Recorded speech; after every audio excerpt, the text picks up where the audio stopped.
Welcome to Association Edge, brought to you by Kelly Dando Consulting. Here we share practical advice, smart strategies, and proven tips for leading boards, managing associations, and growing stronger organizations. Whether you're a board member, a volunteer, or an association professional, you'll find insights to help you lead with confidence and make an impact. This is your edge in association management. Let's get started. Welcome to Association Edge, the podcast where we talk about how to run smarter, more sustainable associations. Today I'm with Emily and Jamie on our team, and we are talking about a really important topic of non-dues revenues. So I think that associations nowadays can't just bring in dues revenue and expect to be a sustainable organization. You have to look at income outside of your dues and how that can help you grow and meet your mission and things you want to accomplish. So today, let's start with our first topic, which is going to be our favorite topic, sponsorships. Emily, you want to get us started? What you're seeing with sponsorships? Yeah, so I've seen sponsorships done several different ways.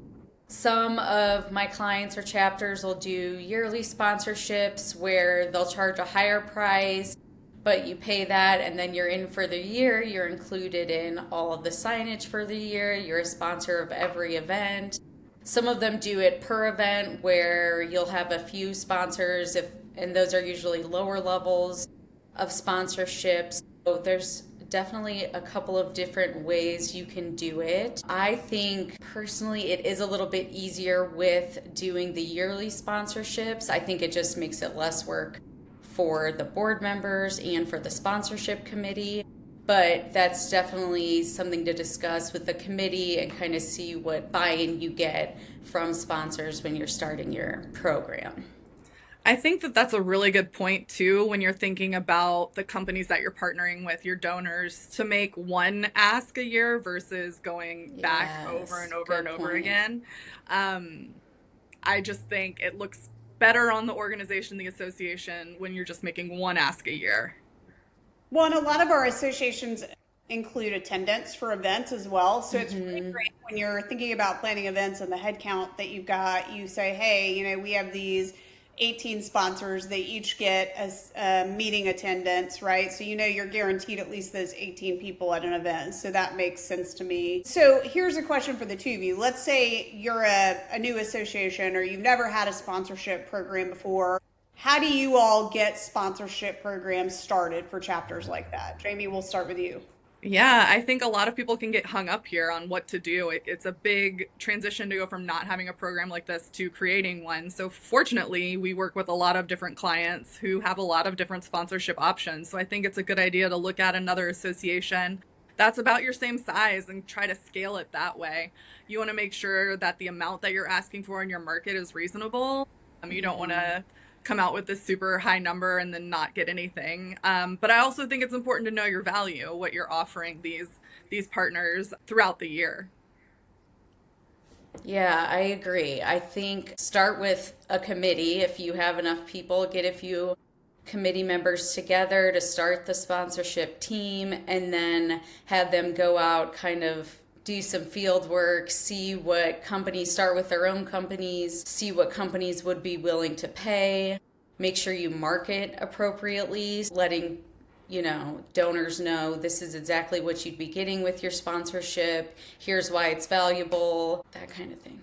I think the sponsor value is really important, Emily. That's a good point. So a lot of the yearly sponsorships that we do as well, I think it's key to say, hey, you're going to get 4 social media posts. You have to clearly lay out what each sponsor is getting and not only what they're receiving, but the value of that. So the package might cost, let's say $1,000, but if they piecemealed that all, it would be $1,500. That is something a company can find as a tangible return on investment. And I think that's really important. Right. And make sure that you are actually handling the deliverables for it and not making people look for it. I think this goes back to, a common thread we've said in every single one of these, that communicating is huge. So make sure you're telling your sponsor, like, hey, this week we're going to have you in the e-blast. Is there anything you'd like to add? I've also asked sponsors, do you have a statement on why you chose to support this specifically? What does your company see the value of this? That's a good And then idea. always tag them in everything. Yeah. That's good. Yeah, we always want them to see the value and get the most from their contribution. And so any PR, I feel like, is good PR for that. Definitely. Okay, let's move on to the second thing, which is education, fundraising, programs that we do at different chapters. So, what are your opinions on how we could bring in non-dues revenue from an educational stream for associations? Yeah, I'll start first with this. I think, having consistency throughout the year, if your chapter or your client wants to do monthly, make sure that you're actually doing monthly and that you have that information ahead of time. For those that have pricing for it, I think it's really important to make sure that you have a member pricing that is lower and then a non-member pricing that is higher. I think that's where you can really show members the value of their membership and then also make some extra income by having that non-member price. Yeah, that's a great point. I think, just acknowledging the sponsors at your educational events helps too. Yeah, Signage. that's the double whammy is having an educational event outside of dues revenue and then having it sponsored. I mean, there's Yeah. nothing better than that revenue stream. So I think that some of our clients have done virtual, some of them have done in person, and I think that that's always interesting in pricing. Jamie, you brought up a great point. I like to see at least double. So, for example, if your member rate's $30 to an event, I want the non-member rate to be $60 because otherwise you're not showing the value of membership. Which, how are you going to get members if everyone can Right. attend, a meeting for free? And I will have to say, for non-dues revenue, I mean, you have to look at the value of, are we offering continuing education? I mean, that holds value to a lot of members. So maybe you make that free for members, but if non-members need it, it's $150. So I think there's a lot that goes into pricing those events. Other things that we do, right? Let's talk about these golf tournaments. We have a foaling tournament now. We have all kind of go karting, axe throwing, Lawn Emily, bowling. lawn bowling. There's another one I'm thinking of that's actually in Austin that just left my head. That's a funny one. Oh, pickleball. We have Yes. Oh, pickleball the tournaments pickleball, very now. popular. So, what are you all seeing with fundraising as it relates to special events? That Having, sponsorship is huge. yeah, the sponsorship is huge. There's lots of little things that you can do that add up, like selling mulligans at a golf tournament. Um, Raffles. yeah, raffles Closest at to the the pin. tournament. Yeah. I Lots of think we could games you can do do. an entire episode. I think Emily brought this up prior. We could do an entire episode on fundraising and how to do fun things at different events. So maybe we'll make that another episode.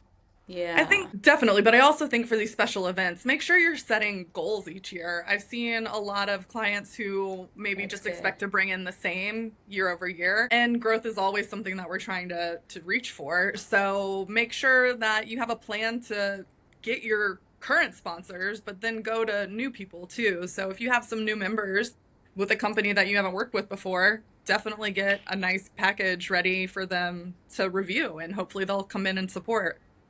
I love the budgeting and I also love the expectation that board members will have to participate. So we did a podcast with Melvin, and Melvin talked about being on a board and knowing expectations before you join. And a lot of boards have expectations that your company will contribute X amount towards the association, whether that's in a donation, a sponsorship. Mhm. I think we have to expect board members to participate because if they're not Understood. seeing value in the association and putting money towards that, how are members going to do it?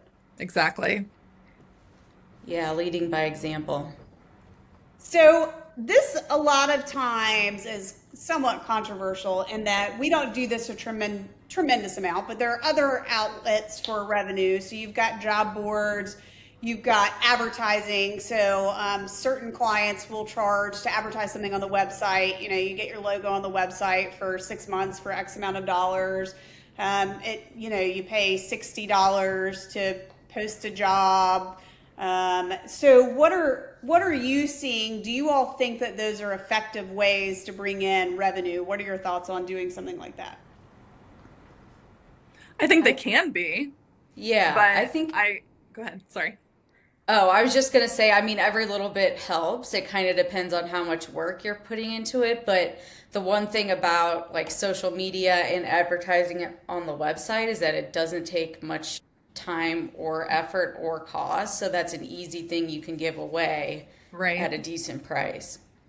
I think going back to the committees for this too, though, I think you have to think about folks on your committees who are comfortable making asks. I think a lot of times too, we ask boards and members to get involved and they're just not comfortable doing that. So It's a good we, point. as the administrative part of it, need to make sure that these folks and the board president, of course, shout out to all the Melvins out there who need to make sure that these people are comfortable with that because that's Yeah. the worst thing is when you put all these expectations out there and then people just don't want to do it, then it doesn't happen.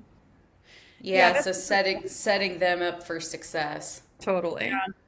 and I really like to see budget that include all of these things. So, and whether you just put it in a category of non-dues revenue, or most of our clients will break it down like golf tournament and, Hmm. this and sponsorship.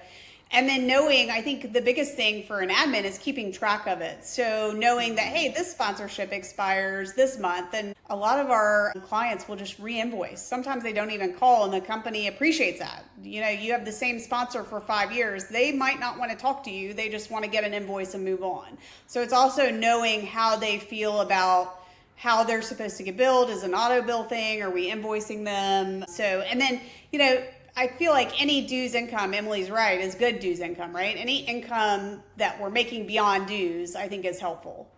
So I think you can't go wrong with trying different things in different markets. Yeah, keeping it fresh. I think keeping it fresh, looking for new ideas each year Hmm. so that the program doesn't get stale is helpful too.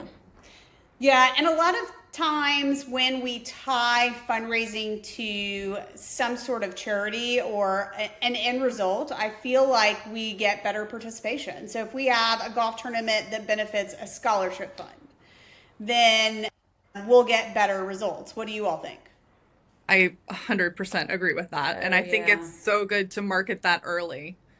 I've seen some chapters who have waited to announce who the fundraising partner is, and it's been detrimental. So I think, establishing that partnership within your community is really important. Yeah, that's a great point because a lot of times we'll say, hey, this is our partner charity for this event. And that charity will advertise a lot of it for us and Yep. say, hey, you're going to Yeah. want to golf because look, all these benefits come to us if you do that. And I think that's a great partnership to have. Yeah. Definitely. Well, as we wrap up today's topic, we could go on for hours about this, but we were trying to keep this episode a little bit short for everybody. Thank you so much for talking about this, guys. I think it's an important topic, and I'd really love to hear feedback. So if you all have any feedback to give us, please comment on this, and we can't wait to see you next week. Thanks so much. I want to hear your most fun fundraiser you've ever been to. That's a good one Yes. Yeah. before we close. Ideas you've seen. Yes. Yeah. Yeah, Please So share. please let us know because we're always looking for new ideas. definitely. Thanks, everyone. Thanks.